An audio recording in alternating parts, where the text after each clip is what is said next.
Hi all, welcome to Aegis academy. ഇപ്പൊ treatment ഓർഗനൈസറിന്റെ confirmation എല്ലാവരും കൊടുത്തിട്ടുണ്ടല്ലോ അല്ലെ? അപ്പൊ കൊടുത്തു കഴിഞ്ഞു കാണും. അപ്പൊ അതിന്റെ സിലബസ് ചെറുതായിട്ടൊന്ന് മാറിയിട്ടുണ്ട്. പക്ഷെ നമുക്ക് നല്ല ടൈമുണ്ട്. ആ ഒരു ടൈമിനുള്ളിൽ ഒരു 2 months ടൈം വരുന്നുണ്ട്. അപ്പൊ ആ ടൈമിനുള്ളിൽ മാക്സിമം നമ്മുടെ എഫേർട്ട് ഇടുകയാണെങ്കിൽ നമുക്ക് ഉറപ്പായിട്ടും ട്രീറ്റ്മെന്റ് ഓർഗനൈസറിന്റെ എക്സാം സിമ്പിൾ ആയിട്ട് നമുക്ക് ക്രാക്ക് ചെയ്യാൻ പറ്റും. ഒരു പ്രോപ്പർ സ്റ്റഡി പ്ലാൻ വെച്ചിട്ട് നിങ്ങൾ പഠിക്കുക. ഓക്കെ, അപ്പം ഞാൻ കുറെ സമയം ഇരുന്ന് പഠിച്ചു എന്നതിലല്ല, ഒരു എത്രത്തോളം കുറെ മണിക്കൂർ പഠിക്കുന്നതിൽ കാര്യമൊന്നുമില്ല. പക്ഷെ നമ്മൾ ആ ഒരു ചെറിയ സമയമാണ് പഠിക്കുന്നതെങ്കിലും ആ പഠിക്കുന്ന സമയത്ത് നല്ല ക്വാളിറ്റേറ്റീവ് ആയിട്ട് നമ്മൾ സ്പെൻഡ് ചെയ്യുക. ഓക്കെ, അപ്പോ നന്നായിട്ട് പഠിക്കുക. അപ്പൊ നമ്മൾ ഇന്ന് നോക്കാൻ പോകുന്നത് കെമിസ്ട്രിയിലെ ഇൻട്രൊഡക്ഷൻ ടു ഓർഗാനിക് കെമിസ്ട്രി എന്ന് പറഞ്ഞിട്ടുള്ള ഒരു ടോപ്പിക്കാണ്. പൊതുവെ എല്ലാവർക്കും വലിയ ഇഷ്ടമൊന്നും തോന്നാത്ത ഒരു ഏരിയ ആണ് ഓർഗാനിക് കെമിസ്ട്രി. പക്ഷെ കുറച്ച് ഇൻട്രസ്റ്റ് വെക്കുകയാണെങ്കിൽ സിമ്പിൾ ആയിട്ട് നമുക്ക് പഠിച്ചെടുക്കാൻ പറ്റുന്ന ഒരു ടോപ്പിക്കാണ്. അത് നമ്മുടെ സിലബസിൽ വാസ്റ്റ് ആയിട്ടുള്ള ഒരു സബ്ജക്റ്റ് ആണ് നമ്മുടെ organic chemistry.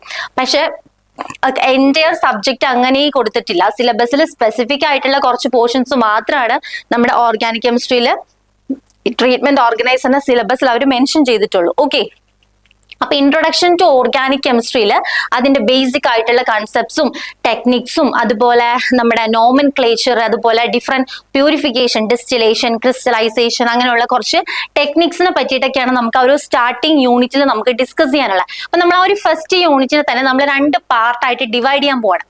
So today we are going to study the first part. First പാർട്ടിൽ എന്തൊക്കെ പഠിക്കുന്നുണ്ട്? നമ്മൾ ഇതിന്റെ ഇൻട്രൊഡക്ഷൻ പാർട്ട് പഠിക്കുന്നുണ്ട്.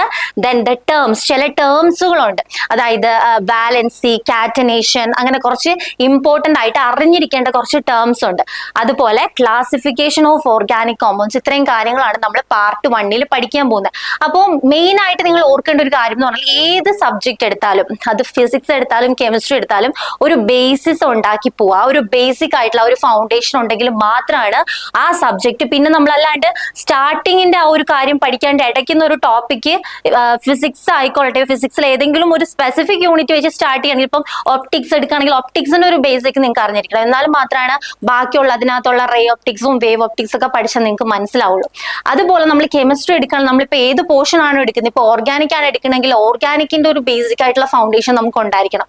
എന്നാലാണ് ബാക്കിയുള്ള പോർഷൻസ് അവിടെ പഠിക്കുമ്പോഴത്തേക്കും കുറച്ചെങ്കിലും എന്തുണ്ടാവുള്ളൂ, നമുക്ക് കുറച്ചെങ്കിലും ഒരു ബെനിഫിറ്റ് ഉണ്ടാവുള്ളൂ. ഓക്കെ, സോ നമ്മൾ ആ ഒരു ഫൗണ്ടേഷൻ ഇട്ടാണ് നമ്മൾ ഇന്ന് പഠിക്കാൻ പോകുന്നത്. സോ നമുക്ക് സ്റ്റാർട്ടിങ്ങിലേക്ക് പോവാം. So what do you mean by this organic chemistry? എന്താണ് ഓർഗാനിക് കെമിസ്ട്രി? സിമ്പിൾ ആയിട്ട് പറയുകയാണെങ്കിൽ ഓർഗാനിക് കോമ്പൗണ്ട്സിനെ പറ്റിയിട്ട് പഠിക്കുന്ന ആ ഒരു ബ്രാഞ്ച് ഓഫ് കെമിസ്ട്രി ആണ് ഓർഗാനിക് കെമിസ്ട്രി. വളരെ സിമ്പിൾ ആയിട്ടുള്ള ഒരു ഡെഫിനിഷൻ, സിമ്പിൾ ടേംസിൽ പറയുകയാണെങ്കിൽ നമുക്ക് വേണമെങ്കിൽ അങ്ങനെ ഡിഫൈൻ ചെയ്യാം അല്ലെ. ഓർഗാനിക് കോമ്പൗണ്ട്സ് എന്ന് പറയുമ്പോൾ മെയിൻ ആയിട്ട് നമ്മുടെ ഈ ഹൈഡ്രോ കാർബൺസിനെ ഡീൽ ചെയ്യുന്ന ഒരു ബ്രാഞ്ച് ആണ്. എന്താണ് ഈ ഹൈഡ്രോ കാർബൺസ്? ആ ടേമിൽ തന്നെ ഉണ്ട് അല്ലെ. ഹൈഡ്രോ കാർബൺസ് എന്ന് പറയുമ്പോഴത്തേക്കും ഹൈഡ്രജനും കാർബണും മാത്രം അടങ്ങിയിട്ടുള്ള കോമ്പൗണ്ട്സ് ആണ് കൂടുതലും ഓർഗാനിക് കെമിസ്ട്രിയിൽ വരിക. എന്താണ് ഹൈഡ്രോ കാർബൺസ്?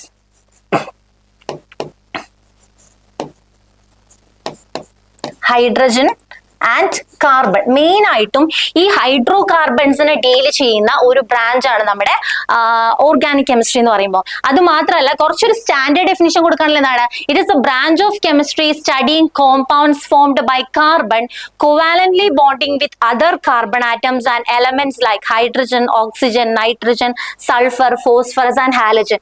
കാർബൺ ആയിട്ടും അതുപോലെ കാർബൺ വേറെ ഹെറ്ററോ ആറ്റംസ് ആയിട്ടും ബൈൻഡ് ചെയ്യുകയാണെങ്കിൽ, ബോണ്ട് ചെയ്യുകയാണെങ്കിൽ അതുവഴി ഉണ്ടാവുന്ന കോമ്പൗണ്ട്സ്. ഇപ്പൊ ഫോർ എക്സാമ്പിൾ, ഇപ്പൊ കാർബൺ മാത്രമുള്ള കുറെ കോമ്പൗണ്ട്സ് ഉണ്ട് അല്ലെ, ലൈക്ക് മീത്തേൻ ഇപ്പൊ എടുക്കുകയാണെങ്കിൽ കാർബണും ഹൈഡ്രജനും മാത്രമുള്ള അതിൻ്റെ അകത്ത്.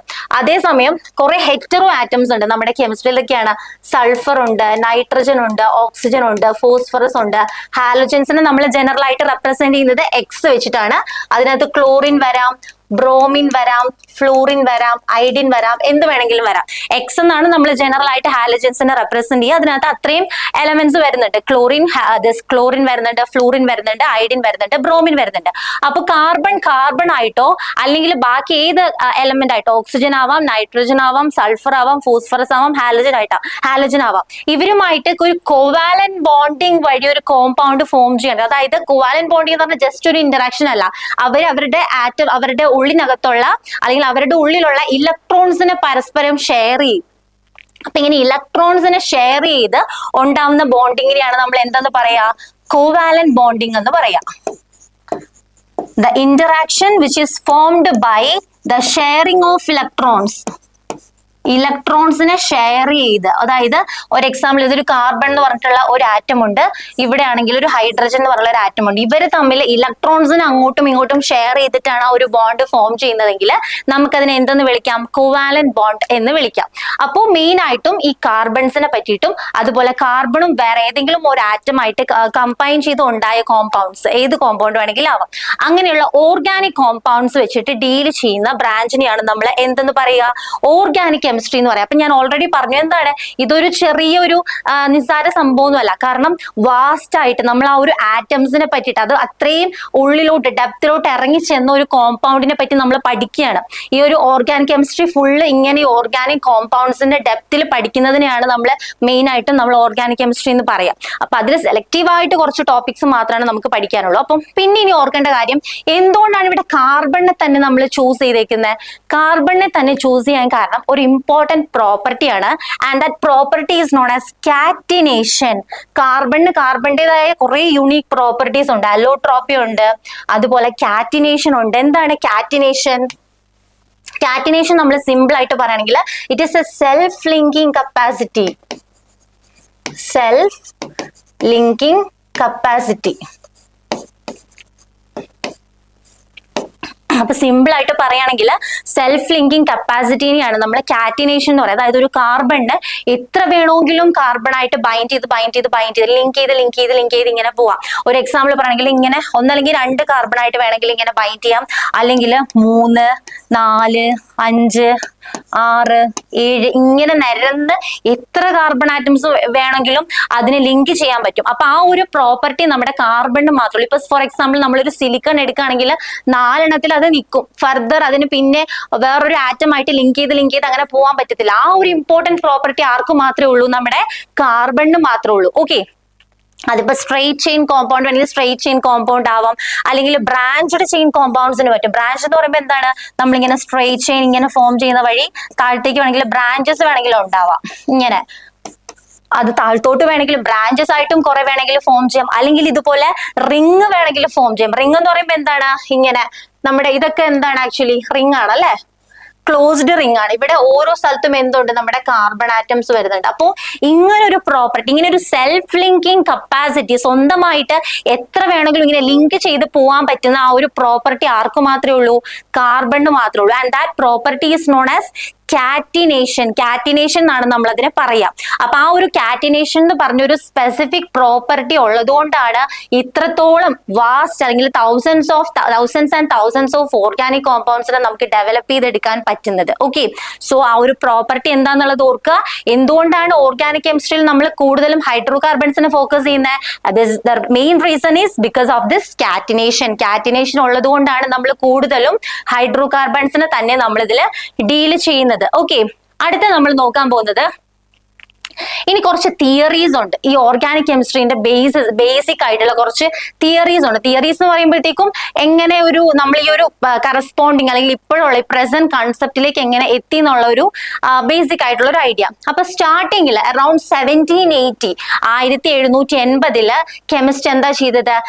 ദേ differentiated this organic compounds from inorganic. അതായത് പ്ലാന്റ്സിൽ നിന്നും ആനിമൽസിൽ നിന്നൊക്കെ കിട്ടുന്നതിന് ഓർഗാനിക് കോമ്പൗണ്ട്സ് ആയിട്ടും അതേസമയം മിനറൽ സോഴ്സിൽ നിന്ന് കിട്ടുന്നതിനൊക്കെ അവർ ഇൻഓർഗാനിക് ആയിട്ടും അവർ എന്ത് ചെയ്തു? ഡിഫറൻഷിയേറ്റ് ചെയ്തു. അത് ആക്ച്വലി വളരെ സിമ്പിൾ ആയിട്ടുള്ള ആ ഒരു ആദ്യത്തെ ഒരു ട്രഡീഷണൽ കൺസെപ്റ്റ് എന്നൊക്കെ വേണമെങ്കിൽ പറയാം. 1780s സിമ്പിൾ ആയിട്ട് ഓർഗാനിക് ആൻഡ് ഇൻഓർഗാനിക്. ഓർഗാനിക് എന്ന് പറയുമ്പോൾ എന്താണ്? Plants and animals. ഇൻഓർഗാനിക് എന്ന് പറയുമ്പോൾ ഫ്രം മിനറൽ സോഴ്സ്. കുറെ ഓറുകളൊക്കെ ഇല്ലേ, ഓർസ് ഒക്കെ നിങ്ങൾ കേട്ടിട്ടുണ്ടാവും അല്ലെ? ബോക്സൈറ്റ്, ദെൻ ബ്രോൺസ്, ഇതൊക്കെ ആക്ച്വലി മെറ്റൽ അലോയ്സ് ആണ്. അപ്പൊ അതൊക്കെ ഒരു മിനറലിൽ നിന്നാണ്. അതുപോലെ റോക്സിൽ നിന്ന് കിട്ടുന്ന ചില കോമ്പൗണ്ട്സ് ഉണ്ടാവും, പാറയെന്നൊക്കെ കിട്ടുന്നത് അല്ലെ. അപ്പൊ അങ്ങനെയുള്ള മിനറൽ സോഴ്സിൽ നിന്ന് കിട്ടുന്നതിനെയൊക്കെ നമ്മൾ ഇൻഓർഗാനിക് എന്നും മറ്റേതിന് ഓർഗാനിക് എന്നും പറഞ്ഞു. ദെൻ അതിനുശേഷം ഒരു വൈറ്റൽ ഫോഴ്സ് തിയറി വന്നു. ആരാണ്? Berzelius vital force theory. അപ്പൊ ഇതനുസരിച്ച് എന്താണ്? ആക്ച്വലി ഒരു വൈറ്റൽ അല്ലെങ്കിൽ ഒരു അത്രയും ഇമ്പോർട്ടന്റ് ആയിട്ടുള്ള ഒരു ഫോഴ്സ് ഉണ്ട്. അപ്പൊ and because of this force many organic compounds were developed. ആ ഈ ഒരു ഫോഴ്സ് ഉള്ളത് കൊണ്ടാണ് കുറെ ഓർഗാനിക് കോമ്പൗണ്ട്സ് ഡിറൈവ് ചെയ്ത് വന്നെന്നാണ് ബെർസീലിയസ് കൊണ്ടുവന്നിട്ടുള്ള കൺസെപ്റ്റ്. ആ തിയറിക്ക് പറയുന്ന പേര് എന്താണ്? Vital force theory. ജസ്റ്റ് അറിഞ്ഞിരിക്കുക, ഇമ്പോർട്ടന്റ് ആയിട്ടുള്ള ഒരു പോർഷൻ ഒന്നും ഒന്നും അല്ല. പക്ഷെ ചിലപ്പോൾ ഒരു മാർക്കിനോ അല്ലെങ്കിൽ എങ്ങാനും ചോദിച്ചാലായി, ചിലപ്പോൾ മാച്ച് ദ ഫോളോയിങ് ആയിട്ട് അങ്ങനെ എന്തെങ്കിലും ചോദിച്ചാലായി. സോ ബെർസീലിയസ് ആണ് വൈറ്റൽ ഫോഴ്സ് തിയറി കൊണ്ടുവന്നത്. പക്ഷേ വോളർ, ഫ്രെഡറിക് വോളർ എന്ന് പറഞ്ഞിട്ടുള്ള ഒരു സയന്റിസ്റ്റ് 1828 വൈറ്റൽ ഫോഴ്സ് തിയറീനെ എന്ത് ചെയ്തു? അത് തെറ്റാന്നുള്ളത് പ്രൂവ് ചെയ്തു. എങ്ങനെയാണ്? അദ്ദേഹം ലബോറട്ടറിയിൽ യൂറിയ സിന്തസൈസ് ചെയ്തു. യൂറിയ ഏതിൽ നിന്ന്? അമോണിയം സൈനേറ്റിൽ നിന്ന് NH4CNO. അതിനെ ഹീറ്റ് ചെയ്തപ്പോൾ എന്ത് കിട്ടി? നമ്മുടെ യൂറിയ കിട്ടി. യൂറിയ എന്ന് പറയുമ്പോഴത്തേക്ക് എന്താണ്? NH2CONH2. കണ്ടോ? അമോണിയം സൈനേറ്റിൽ നിന്ന് യൂറിയ കൊണ്ടുവന്നു. അമോണിയം സൈനേറ്റിൽ എത്ര നൈട്രജൻ ആറ്റം ഉണ്ട്? 2 നൈട്രജൻ ആറ്റം ഉണ്ട് അല്ലേ? 2 നൈട്രജൻ ആറ്റം ഉണ്ട്. എത്ര ഹൈഡ്രജൻ ആറ്റംസ് ഉണ്ട്? 4 ഹൈഡ്രജൻ ആറ്റംസ് ഉണ്ട്. ഒരു കാർബൺ ഉണ്ട്, ഒരു ഓക്സിജൻ ഉണ്ട്. ഓക്കെ, അതിന് ഹീറ്റ് ചെയ്തപ്പോൾ നേരെ എന്ത് കിട്ടി? നമുക്ക് യൂറിയ കിട്ടി. യൂറിയയിൽ എത്ര നൈട്രജൻ ഉണ്ട്? 1 നൈട്രജൻ, 2 നൈട്രജൻ. എത്ര ഹൈഡ്രജൻ ഉണ്ട്? 2 എണ്ണം ഇവിടെ, 2 എണ്ണം ഇവിടെ, 4 എണ്ണം. ഒരു കാർബൺ ഇവിടെ, ഒരു കാർബൺ ഇവിടെ, ഒരു ഓക്സിജൻ അവിടെ, ഒരു ഓക്സിജൻ ഇവിടെ. സോ അവിടെ എന്തായി? നമ്മുടെ ബെർസീലിയസിന്റെ വൈറ്റൽ ഫോഴ്സ് തിയറി കംപ്ലീറ്റ് ആയിട്ട് ഫെയിൽ ആയി. ആര് വന്നപ്പോഴത്തേക്കും? വോളർ എന്ന് പറഞ്ഞിട്ടുള്ള ഒരു സയന്റിസ്റ്റ് 1828 യൂറിയ സിന്തസൈസ് ചെയ്തു. അപ്പൊ എന്താണ്? ആക്ച്വലി അവിടെ ഒരു ഓർഗാനിക് കോമ്പൗണ്ട് സിന്തസൈസ് ചെയ്തല്ലേ? എവിടെ നിന്ന്? അമോണിയം സൈനേറ്റ് എന്ന് പറഞ്ഞ ഒരു ഇൻഓർഗാനിക് കോമ്പൗണ്ടിൽ നിന്ന് യൂറിയ അദ്ദേഹം സിന്തസൈസ് ചെയ്തു. അപ്പൊ എന്താണ്? സിമ്പിൾ ആയിട്ട് ലബോറട്ടറി കണ്ടീഷൻസിൽ അല്ലെങ്കിൽ നമ്മുടെ ലബോറട്ടറിയിൽ എന്ത് കിട്ടി? ഒരു വൈറ്റൽ ഫോഴ്സിന്റെ പോലും ഹെൽപ്പ് ഇല്ലാണ്ട് ഒരു ഓർഗാനിക് കോമ്പൗണ്ടിനെ പ്രൊഡ്യൂസ് ചെയ്യാൻ ആർക്ക് പറ്റി? വോളറിന് പറ്റി. ഏത് കോമ്പൗണ്ടിൽ നിന്നാണ്? Ammonium cyanate. ഓക്കെ, ഇയർ ഓർത്തോളുക, 1828. അപ്പൊ ഒരാൾ ഒരു ട്രൈ നടത്തി കഴിഞ്ഞാൽ പിന്നെ ബാക്കി കാര്യങ്ങൾ അല്ലെങ്കിൽ അതിന്റെ പുറകെ അതുപോലെയുള്ള ട്രൈകൾ ചെയ്യാൻ വേണ്ടിയിട്ട് കുറച്ചും കൂടി ഉഷാറായിരിക്കും. ഇപ്പൊ ഒരാള് ഒരു കാര്യം ചെയ്തു, അത് സക്സസ് ആയി എന്ന് പ്രൂവ് ആയി കഴിഞ്ഞിട്ടുണ്ടെങ്കിൽ പിന്നെ ബാക്കിയുള്ളവർക്ക് അതൊരു ഇൻസ്പിറേഷൻ ആണ്, ചെയ്ത് നോക്കിയാലോ എന്നുള്ളത്. അതുപോലെ തന്നെ ഈ യൂറിയയുടെ സിന്തസിസിന് പുറകെ ആയിട്ട് കോൾബ് എന്ന് പറഞ്ഞിട്ടുള്ള ഒരു സയന്റിസ്റ്റ് 1845 അസറ്റിക് ആസിഡ് ഡിസ്കവർ ചെയ്തു. അസറ്റിക് ആസിഡ് എന്താണ്? നമ്മുടെ കോമൺ ആയിട്ടുള്ള ഏതാണ്? വിനെഗർ. വിനെഗറിനകത്ത് അടങ്ങിയിട്ടുള്ളതാണ് അസിറ്റിക് ആസിഡ് അല്ലെ? സോ കോൾബ് ആണ് കണ്ടുപിടിച്ചത്. 1845 അസിറ്റിക് ആസിഡ് സിന്തസൈസ് ചെയ്തത്. Then in 1856 methane by Berthelot. 1856 methane ഏറ്റവും സിംപ്ലസ്റ്റ് ആയിട്ടുള്ള ഒരു ഹൈഡ്രോ കാർബൺ ആണ് അല്ലെ? മീതെയിൻ CH4 ആണ്. അത് ഡിസ്കവർ ചെയ്ത ആരാണ്? ബെർത്തലോട്ട് ആണ്. അത് സിന്തസൈസ് ചെയ്ത് 1856. അപ്പൊ എന്ത് മനസ്സിലായി? ധാരാളം ഇങ്ങനെയുള്ള ഓർഗാനിക് കോമ്പൗണ്ട്സിനെയൊക്കെ നമുക്ക് സിന്തസൈസ് ചെയ്ത് എടുക്കാൻ പറ്റും. ഏതിൽ നിന്ന്? ഇൻഓർഗാനിക് സോഴ്സിൽ നിന്ന്. ഓക്കെ, അങ്ങനെ പിന്നെ ഇൻഓർഗാനിക് സോഴ്സിൽ നിന്നായി പിന്നെ ബാക്കിയുള്ള ഓർഗാനിക് കോമ്പൗണ്ട്സിന്റെ സിന്തസിസ് ഫുള്ള്. ഓക്കെ, അപ്പൊ സ്റ്റാർട്ടിങ് എന്തായിരുന്നു? പ്ലാന്റ്സിൽ നിന്നും ആനിമൽസിൽ നിന്നും കിട്ടുന്നതിന് ഓർഗാനിക് ആയിട്ടും മിനറൽ സോഴ്സിൽ നിന്ന് കിട്ടുന്നതിന് ഇൻഓർഗാനിക് ആയിട്ടും ഡിവൈഡ് ചെയ്തു. എപ്പോ? 1780. അതിനുശേഷം ഒരു വൈറ്റൽ ഫോഴ്സ് തിയറി കൊണ്ടുവന്നു. ആര്? ബെർസീലിയസ്. വൈറ്റൽ ഫോഴ്സ് വളരെ എസെൻഷ്യൽ ആണ് ഇങ്ങനെയുള്ള സിന്തസിസിന് എന്നാണ് അദ്ദേഹം കണ്ടുപിടിച്ചത്. പക്ഷേ അത് കംപ്ലീറ്റ് ആയിട്ട് എന്തായി? തെറ്റായി. 1828 ഫ്രെഡറിക് വോളർ യൂറിയ സിന്തസൈസ് ചെയ്തു. എന്തിൽ നിന്ന്? അമോണിയം സൈനേറ്റിൽ നിന്ന്.